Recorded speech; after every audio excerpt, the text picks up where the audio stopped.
It was just another ordinary Tuesday evening in our household, the kind where you're winding down from the day's work, thinking about what to cook for dinner, and maybe catch up on some TV shows you've missed.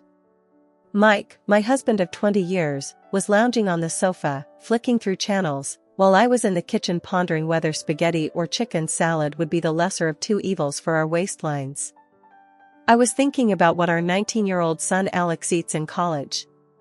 That's when the phone rang, cutting through the mundane silence of our home. Mike glanced at the caller ID and sighed. "It's my folks." There was a hint of reluctance in his voice that didn't go unnoticed. "Go on, pick it up." "It's been ages since we last heard from them," I called out from the kitchen, trying to sound more enthusiastic than I felt. Mike's parents, Linda and George, weren't exactly the easiest people to get along with. Their rare calls usually meant they wanted something. Mike pressed the speaker button, and we both braced ourselves. "Hey, Mom, Dad, what's up?" The voice that came through was Linda's, choked with tears. "Oh, Mike, it's all gone. Everything's gone." George's gruffer, more panicked tone interjected. "The company, son. It tanked. We've lost the house, the cars, everything." I stopped what I was doing, the gravity of their situation sinking in. Mike and I exchanged worried glances. Despite our strained relationship, hearing them so vulnerable struck a chord. "So, what's the plan now? Where are you guys staying?" Mike asked, his voice tight with concern. "That's just it, son. We have nowhere to go. We were hoping, maybe, we could come stay with you and Karine for a while." Linda's voice was hopeful, yet hesitant. Mike ran a hand through his hair, a clear sign he was stressed. "Well, you know the house is actually Karine's, left to her by her grandma. I gotta talk to her about it." I knew what was coming next. As much as Linda and George could be a handful, they were still his parents. Turning them away wasn't an option, not really. I walked into the living room, taking the phone from Mike. "Linda, George, listen, we can figure something out. But it's only temporary, okay? Just until you get back on your feet." "Oh, thank you, dear. You're a lifesaver. We won't be any trouble, promise," Linda gushed, relief evident in her voice. After we hung up, Mike slumped back on the couch, a mix of emotions playing across his face. "Babe, you sure about this? You know how they are. Always looking down on our lifestyle, expecting the moon." I sighed, sitting next to him, taking his hand. I know. But they're your folks. What else can we do? We'll set some ground rules. Make it clear it's just for a few months." Mike nodded, looking somewhat relieved but still anxious. "They mentioned bringing some things. I hope it's not their entire house." The morning Linda and George were due to arrive felt like the calm before the storm. Mike and I had been up since dawn, double-checking every room to ensure everything was as comfortable as possible.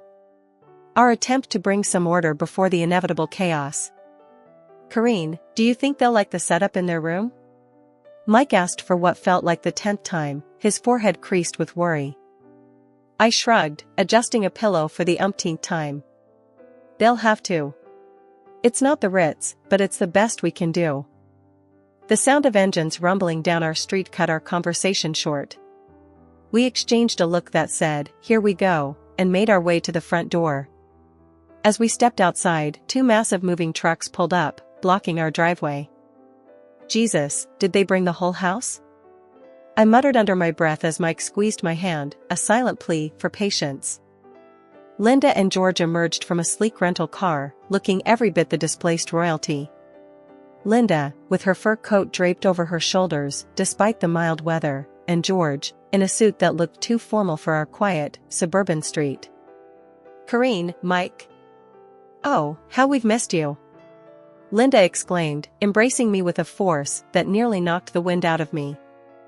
"Good to see you, Mom, Dad," Mike managed, his voice tight as he accepted their hugs.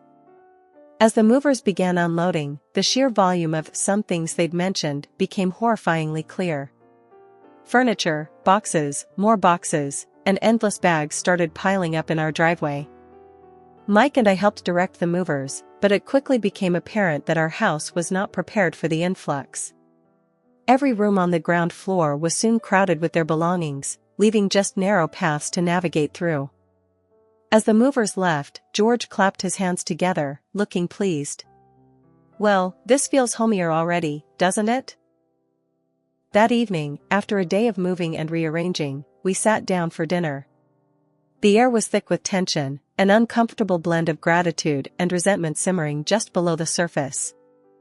"So, Karine, this spaghetti is interesting," Linda remarked, poking at her plate with a fork as if she expected it to bite back. "It's a family recipe," I replied, trying to keep my voice even. "Simple but good." Was all she said, but her expression spoke volumes. Mike, sensing my growing frustration, jumped in.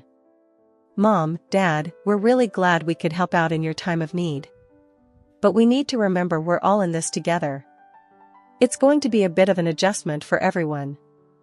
The conversation stumbled along, a clumsy dance around the obvious elephants in the room.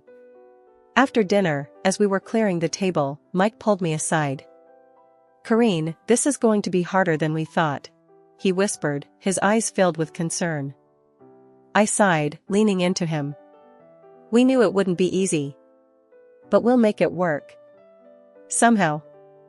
The initial excitement of Linda and George's arrival quickly faded, replaced by the daily grind and growing tensions. It wasn't long before their true colors started to show, and with it, the first of many demands. One morning, barely a week into their stay, I was in the kitchen whipping up what I considered a decent breakfast: scrambled eggs, toast, and some fresh fruit on the side. Simple, yet filling. That's when Linda strolled in, a look of disdain plastered across her face as she eyed the plates on the counter. "Karine, darling, is this what you call breakfast?" she asked, her voice dripping with condescension. I turned, forcing a smile. "It's what we usually have. Keeps us going until lunch." Linda scoffed, waving her hand dismissively. No, this won't do at all." Back in our house, we had freshly squeezed orange juice, croissants, and sometimes even smoked salmon for breakfast. "You must try a bit harder, dear." I felt a knot form in my stomach, frustration bubbling up. "Linda, you know we're not living in luxury here. This is what we eat. If you'd like something else, you're welcome to make it." The rest of the meal passed in awkward silence, the air thick with unspoken words. Mike caught my eye, giving me a sympathetic look that said he'd handle it later. But breakfast was just the beginning. Later that week, George approached me as I was sorting the laundry, a list in hand. "Karine, we need to talk about the groceries. This list here," he said, waving the paper in front of me, "is what Linda and I usually enjoy. We've been very accommodating, but it's time we returned to some semblance of our normal lifestyle."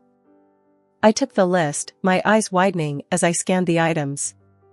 Marbled steaks, exotic fruits, imported cheeses. The price of these items would blow our grocery budget out of the water. "George, you do realize we're on a budget, right? We can't afford these things on a regular basis." He frowned, crossing his arms. "Well, you'll just have to make do, won't you? We can't be expected to live like this. It's beneath us." I was at a loss for words. The audacity of their demands, their complete disregard for our situation, it was all too much. That night, I vented to Mike, my patience wearing thin. He promised he would talk to them. But talking seemed to do little good. Linda and George remained firmly planted in their bubble of entitlement, making life increasingly difficult for us. The breaking point came when Linda refused to eat the chicken casserole I had prepared for dinner, calling it peasant food. She demanded we order takeout from a pricey restaurant instead. "Listen, Linda, we're doing our best here," I snapped, my patience finally gone. "This is what we're having. If you don't like it, then I'm sorry, but that's just too bad." Her face went red, and for a moment, I thought she might actually explode. This is no way to treat your guests, Karine. We are your elders, and you should be showing us more respect. Mike stepped in, his tone firm. Mom, Dad, you're not guests. You're living here because you have nowhere else to go. Karine's right. We can't afford to eat out or buy expensive groceries. You need to respect that this is our home and our rules. The conversation ended with Linda storming off to her room, George following closely behind, muttering about ungrateful children. A whole month had gone by since Linda and George turned our lives upside down. It started with them making a scene at breakfast one morning, both of them clutching their stomachs and making a big show of how our average food was wreaking havoc on their digestion. This bread, it's like eating cardboard. And don't get me started on the eggs.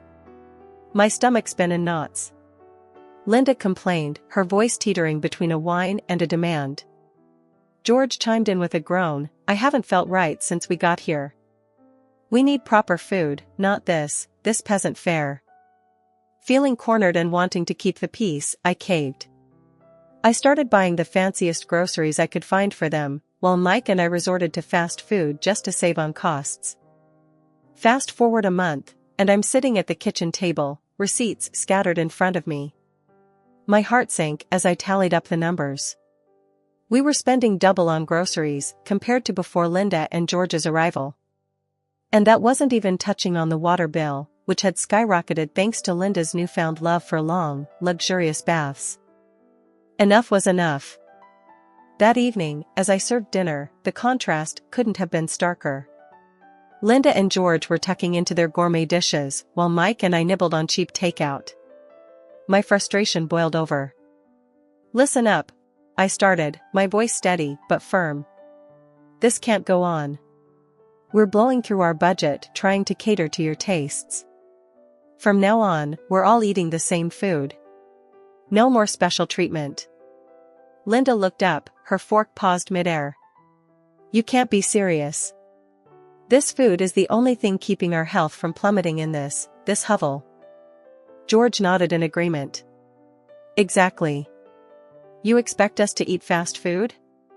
That's absurd. You're being incredibly selfish and lazy, Karine. Their words stung, but I was past caring about their opinions. Before I could retort, Mike slammed his fist down on the table, a rare show of anger from him.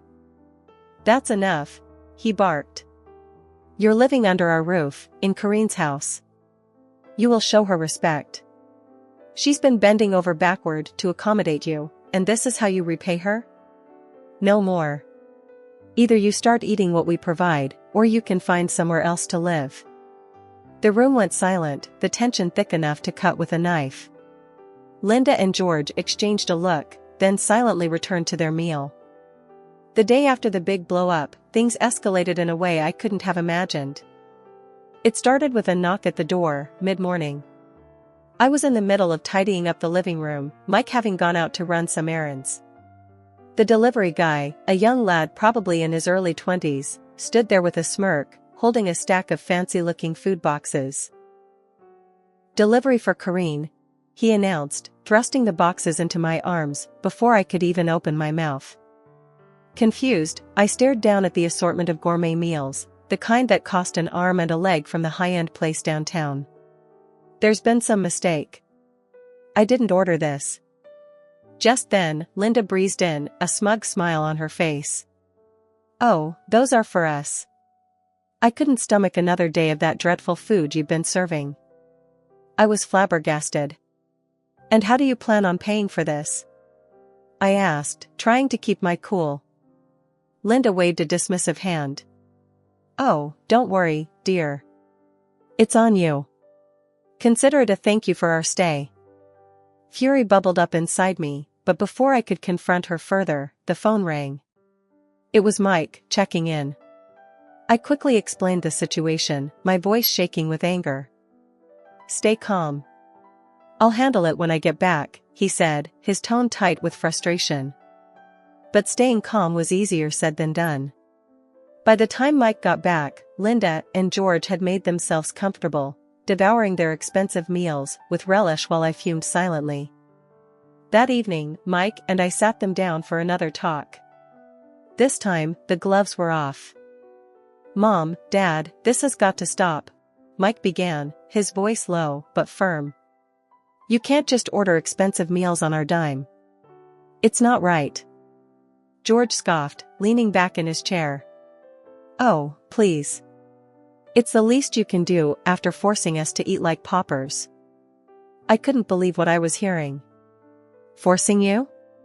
We're going broke trying to keep you happy." Linda's eyes narrowed. "Well, maybe if you managed your money better, you wouldn't be in this situation." That did it. I lost my cool. Managed our money better?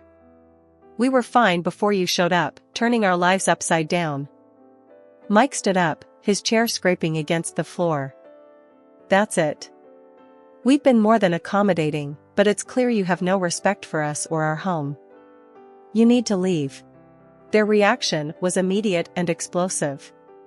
Linda started crying, wailing about how ungrateful we were, while George shouted threats about telling everyone how horribly we'd treated them. The argument raged on, voices raised, accusations flying. It was a mess. In the end, Linda and George stormed off to their room, slamming the door behind them. After the debacle with the gourmet food delivery, things went from bad to unbearable. Linda and George's entitlement had reached new heights, and Mike and I were at our wits' end. The final straw came on a chilly Thursday evening. I was in the kitchen, trying to make do with what was left in the pantry for dinner, when Linda sauntered in, her nose wrinkled in disgust at the aroma of the stew I was cooking. "That smells, what is that?" she asked, her tone dripping with disdain. "It's beef stew." "It's what's for dinner," I replied, keeping my focus on the pot to avoid snapping at her. Linda made a show of gagging. "I can't possibly eat that." "You know, it wouldn't kill you to try a little harder, Corrine. This is no way to treat guests." Dinner was a tense affair, with Linda and George barely touching their food while making passive-aggressive comments about the lack of variety. I was seething, but I bit my tongue, determined not to let them get the best of me. After dinner, Mike and I were cleaning up when Linda approached us, a smug look on her face. "I've been thinking," she began, "with the holidays coming up, it would be nice to have a new coat. Something warm and stylish."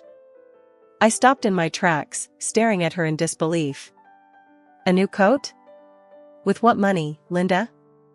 "Oh, I thought you could use the money you've set aside for, what was it?" "Oh, yes, your son's college fund." That was it. The last straw. Without hesitation, I picked up the phone and called the one person I knew could turn the tide, my grandmother. Gran, despite her age and residing in a nursing home, had always been the matriarch of our family, her word law.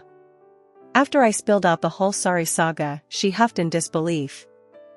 "This nonsense has gone on long enough," Gran declared, her voice crackling with resolve over the phone. "I'm coming to stay for a bit. We'll sort this mess out together." True to her word, a couple of days later, Gran arrived, wheelchair and all, ready to reclaim her territory. As she rolled into the living room, commandeering the space with her presence, Linda and George looked on in shock. "I'll be staying on the ground floor," Gran announced, scanning the room filled with Linda and George's belongings. "So, all this," she waved a dismissive hand around, "needs to go upstairs." Linda's face turned a shade of red I didn't know was possible. "You can't just come in and demand." Gran cut her off with a look that could freeze lava. "This house? It's still mine. Corrine and Mike are here because I allow it. And that means I can kick you out whenever I please." The threat hung in the air, heavy and undeniable. Within hours, Linda and George were scrambling to call movers, their complaints and protests drowned out by Gran's unwavering stance. As their furniture and countless boxes were hauled up the stairs, Gran turned to me, a twinkle in her eye. "Now, let's see if they still feel entitled to steak dinners and new coats." Gran's strategic maneuvering had just begun to unfold in our household. The air was charged with anticipation as we gathered in the living room, the scent of freshly brewed tea mingling with the tension. "Now," Gran began, her voice steady, we need to address the matter of rent. Linda scoffed, crossing her arms. Rent? Why should we pay rent when Karine and Mike don't? Gran smiled, a glint in her eye. Karine and Mike live here under my grace. They contribute to the household in many ways. But you too, she paused, her gaze sharpening, have been living off their generosity without giving much in return. I think a rent of $4,000 a month would be appropriate. George's face went ashen. $4,000? That's outrageous. We're retired, we don't have that kind of money. Gran leaned forward, her expression unyielding. Considering the lavish meals and the luxurious lifestyle you seem accustomed to, I'd say you can afford it. Linda, her voice trembling with indignation, turned to me.